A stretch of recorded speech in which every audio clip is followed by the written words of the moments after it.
Welcome to the lush Portuguese island of Madeira. Your tour begins at the top of the church in the historical center of Funchal, with 360-degree views of the capital city.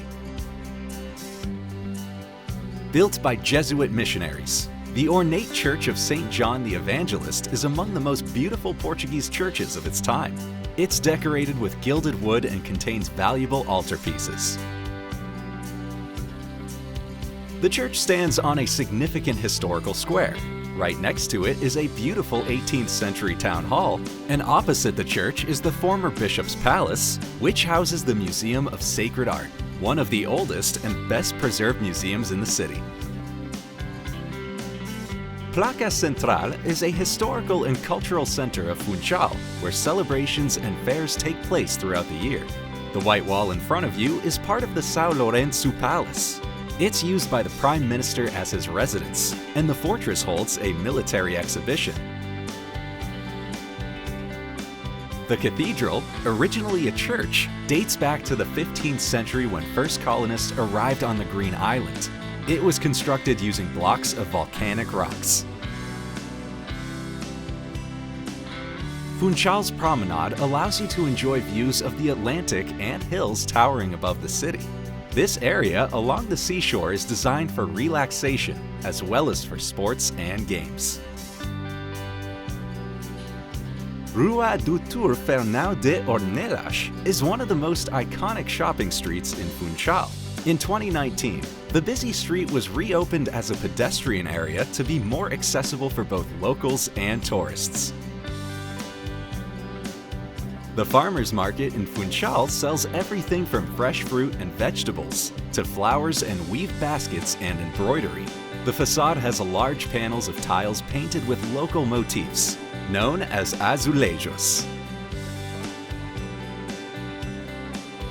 The ground floor of the market is extremely popular with tourists watching fishmongers prepare and sell all types of fish that then appear on menus in local restaurants. Black scabberfish, or espada, is considered a regional delicacy. Zona Velha, the Old Town, is characterized by narrow cobblestone streets and street art. The most colorful street is definitely Santa Maria. Local and international artists painted more than 200 doors on this street and turned it into a public art space. Santa Luzia's garden is a great example of contemporary landscape architecture and quite a hidden gem, since not many tourists are aware of it. The garden is situated on the grounds of the former sugar and liquor factory.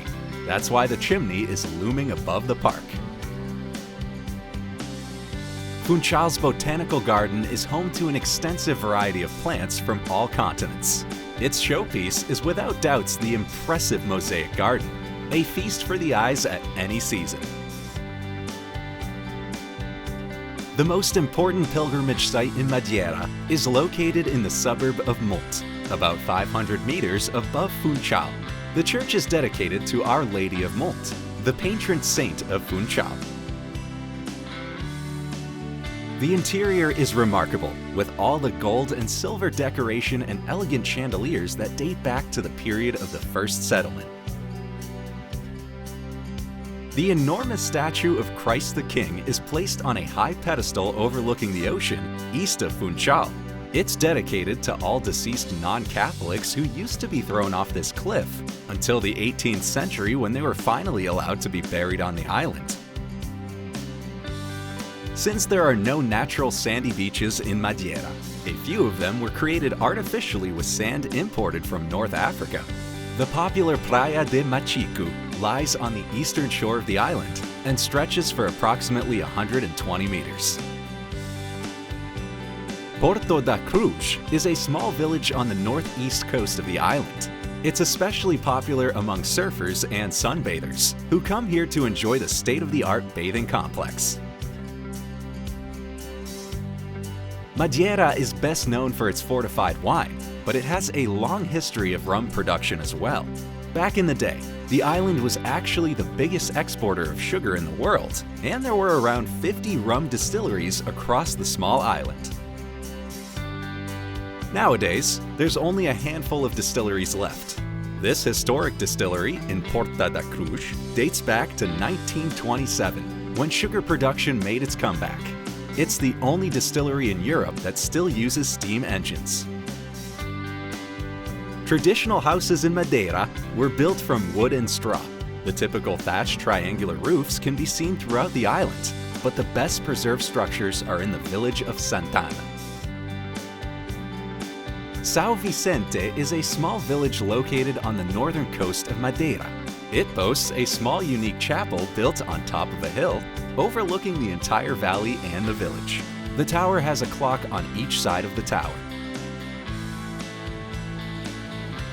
Cais da Ponta do Sol is a man-made stone pier built in the mid-19th century.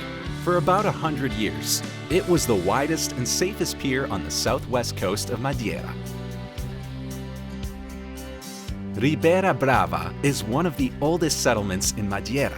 Its name translates as Wild River because the river that runs through the city used to have a very strong flow. From this viewpoint, you can see the pebble beach mixed with black sand.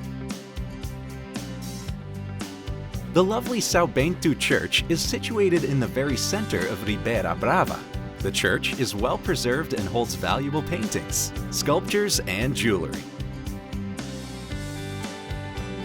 The seal pup was installed here by a well-known Portuguese artist, Artur Burdalo, using recycled material as part of his worldwide exhibition called Big Trash Animals.